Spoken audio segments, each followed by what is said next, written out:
Okay, first and foremost is wrong designing. Okay, if you see, and I'm telling this out of the analysis or the research what we have done as an organization, 90% of the malls have failed because they have bad layouts or bad designing. Okay, which is not so-called customer friendly or retail friendly design. Okay, so when you said if you want to go to a grocery shop and you are out of a grocery shop, that is where a good design comes into this, saying to get into a grocery shop, am I allowing him to look at other stores also or not allowing him to even look at the other stores? Okay, because by nature human is very impulsive. Till the time he doesn't see anything, he will not buy anything. So how do you circulate your customer within the mall so that he is able to at least make up his mind, if not buy, saying, okay, next time I need a good shirt, I'm going to come here, or next time I need a sports shoe, I'm going to come here. So even if you're selling him mentally, you're allowing him to come back to you. Most important. The second foremost reason why malls are failed is almost 80% of the malls, because of the mistakes of the mall developers, they have created a sold model of a mall. So they have made a mall and sold individual shops to individual investors. Now by selling off them, he's washed away all his responsibility from that shop or from the responsibility of the mall per se. Because he says, this is your shop, you manage it wherever you want, you give it to rent whomever you want. So the whole control of a mall developer is not there. In fact, all the sole mall developers, we don't call them or we don't term them as developers because they are then the mall builders. So there's a difference between a mall builder and a mall developer. A developer is somebody who stays with the property for a longer period of time. A builder is somebody who encashes and out. So this was the other reason why malls failed, because if you give an example of say Dreams location is good, it's near to the station, the catchment is good. What went wrong was only two things. One, very bad design.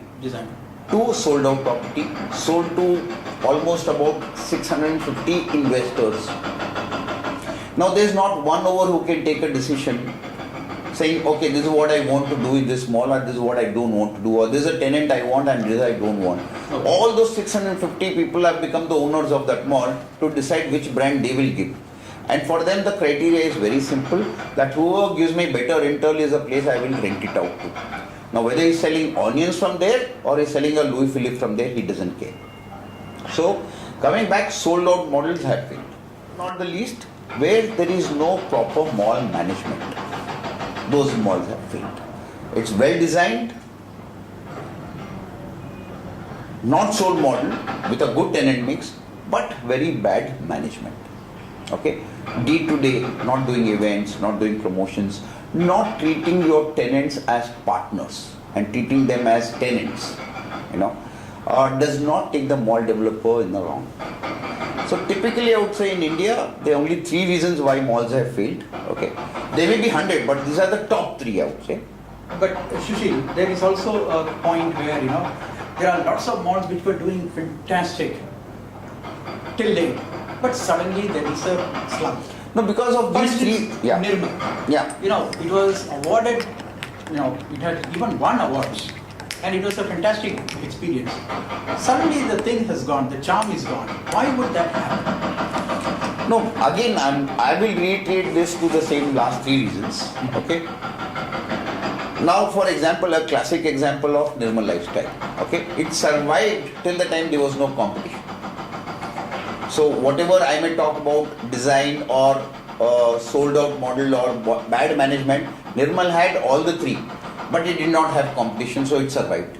The moment competition came on left and right both, it died. Okay. So what we look at is, for us, success is not whether you are successful for 1 year or 2 years. That is not life of a mall. A life of a mall is 20 years. So you have to be successful for 20 years to be called successful. Okay. Susil, there is also another similar, we were talking to a mall manager. Basically, he was a freelancer and he was a foreigner, by the way. I forget his name. He was saying that experience is something which you should not bank too much upon. What happens is experienced people will come for once, twice, but you can't hold that experience forever. People will not, the footfalls will not come because you have the same experience again and again. Now, you would agree to that or you wouldn't? I would definitely not agree to it. Okay. Because I think experience is the only differentiator between one store and another store, one mall and another mall. Product wise, if you look at any mall in this country today, 80% of the product offering or the brand offering is almost same or similar. Okay, you have the same brand across India. Okay, so no more a tourist is going to Delhi for shopping. Okay, because he knows in the malls in Delhi are the same brands as mall in Bombay. So as a tourist, I'm not good. What will draw me there is the experience. What I go through there while shopping. And that is what has to be unique with every mall, I would say. That experience is what is going to pull you into that mall again and again. So experience, I would say, is a very, very fundamental and a very important part of your shopping experience. Okay. From a customer's point of view. As a customer, you will realize that you like a certain mall. You may not know the reason why you like it. And 90% of the time, it's only because the experience or the ambience which is there in that mall is giving you that safety, that security, that friendliness of inviting you again and again. So experience is very, very critical. How much would you give to the pricing that now has become so competitive, especially after the online retail has completely eaten up so many of the existing malls? See, pricing, I'll tell you, is very important. I mean, not trying to say, and because India is a very cost-sensitive market, and I think if the prices have come down, it's a fantastic thing. I think our customers, retailers, all of them should be happy. For a retailer, bringing down the pricing means bringing out his margins, which means he has to become more and more efficient. So as an economy, we are moving into a more efficient management of things or the consumer durables than anything else. So I think bringing a lot of competition will only put pressure on all of us to become more and more efficient. And that is what we should be all working towards, because efficiency is going to make the difference. Susil DUNGARWAL, even foreign mall chains like Walmart, they always build the back end first and then the front end. Do you think Indian developers make the mistake of putting the cart before the horse, building the mall first and then looking after the back end? That is what they do actually, unfortunately. I can show you, and one of my reasons why when I said bad design also meant that they don't actually, they go and see the front of the mall, what they can see, they don't understand what are the logistics behind, what are the loading unloading bays required, where is my machinery going to sit, where are my HUs going to be there. I mean, no infrastructure planning is done. So they only go by and typically the look and feel the look and feel is typically Indian architects will show you one wow looking facade of the mall and the developers say, wow, mast mall hai, bana do. Whereas mall is what is inside, not what is outside.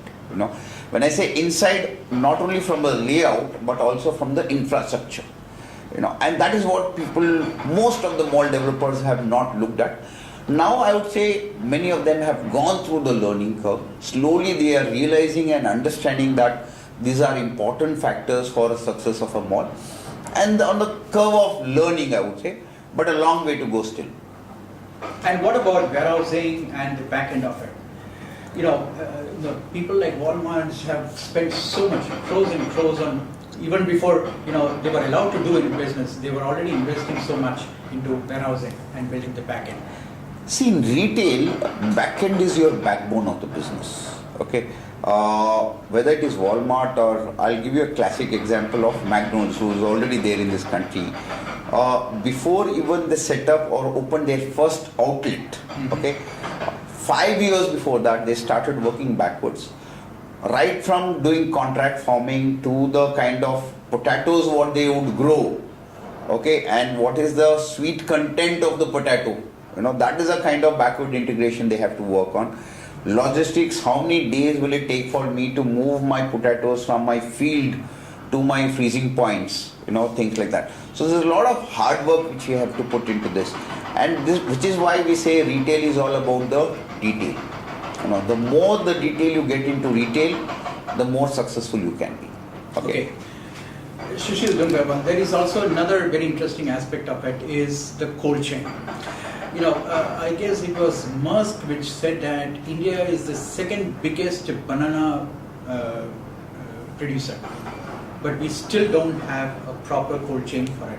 Well, Brazil, which is the leading one, has everything set up, and that is also why they have the largest export market for it. Now, do you think that is another big area that we need to look into, the cold chain part of it? Yes. See, unfortunately, I would say India as a country, we lose out on almost 40% wastage on our plantation or growth of agriculture because of not having a proper cold chain. Okay. So almost what is grown and what is consumed or what is purchased, I would say, not even consumed, at the customer level itself, we are losing almost 40% wastage. If we can save this 40% wastage by putting in proper cold storage management, I think there is a huge cost efficiency which will come in place. And cold storage in India, I would say, is at a very nascent stage and available only in certain pockets.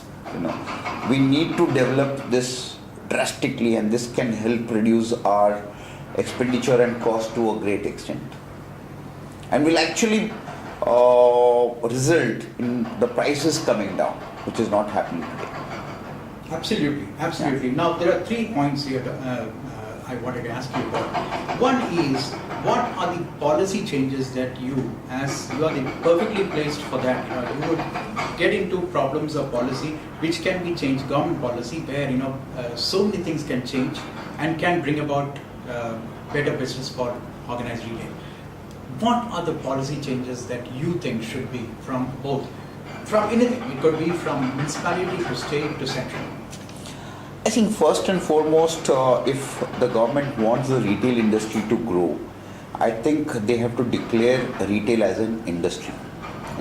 Because today, if we expect any retailer to invest in his supply chain or is in cold storage or anything, he needs money.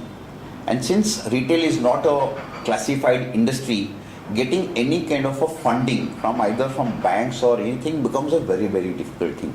So probably if the government declares retail as an industry, I think there can be a great amount of funding which will come, which is needed for the growth of this industry.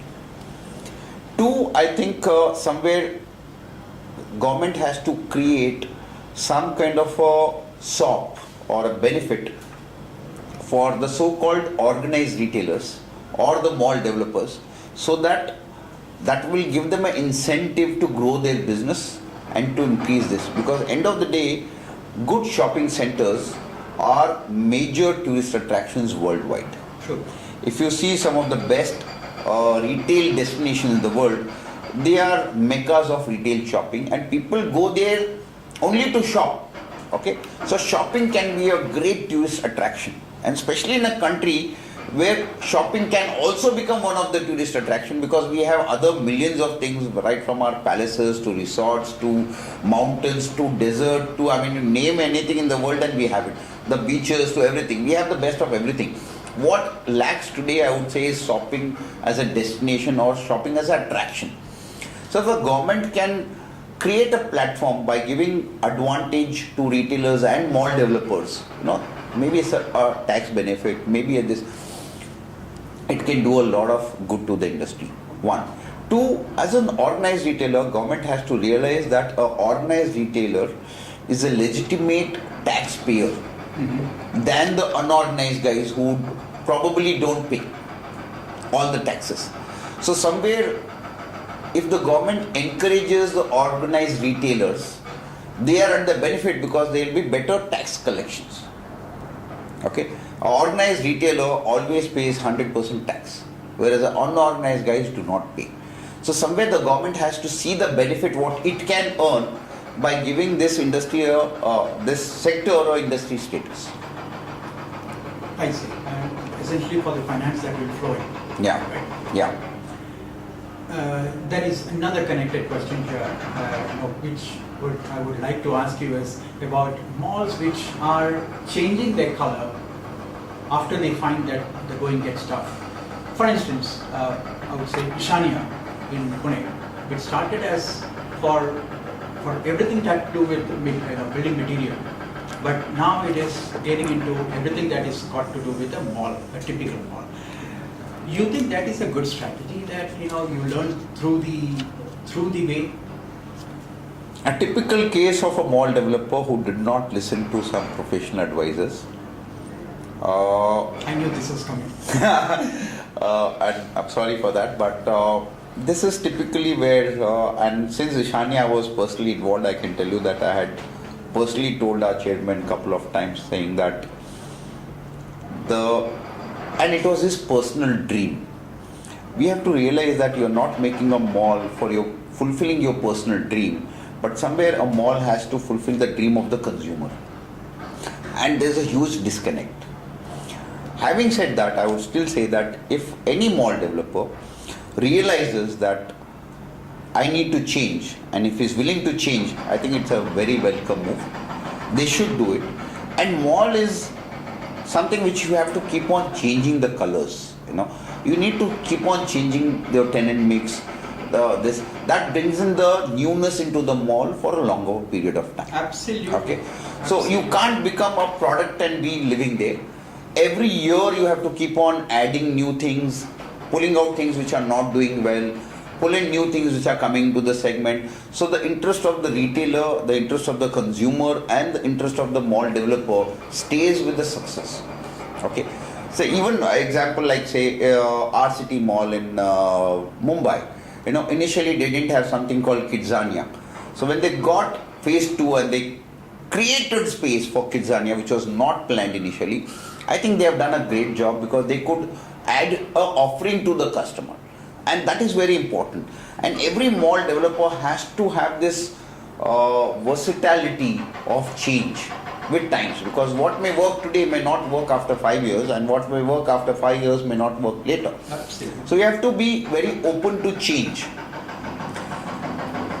Absolutely. There is also about this experience, which I would like to ask you is, probably that last question is about, mall developers come up with fantastic ideas of giving experience. I think there was one in Gurgaon where they were supposed to give it as, where people would get into a boat and then, sail through the water, go to the next shop, and then shop there and then catch another boat. Now the logistics of it is how many people would like to carry all their baggage, get into a boat, again get down. See, being innovative is a great thing. Being practical is more important. Okay, I think malls are very practically driven projects and they have to be done. USP which may have a very short-lived life can die immediately. I know the mall you are referring to. I don't want to name it. It's still to take off. It's not yet operational. I think it's almost 10 years. Yeah. So, some dreams are good to be dreams. On that fantastic note, thank you so much for being with us. Thank you.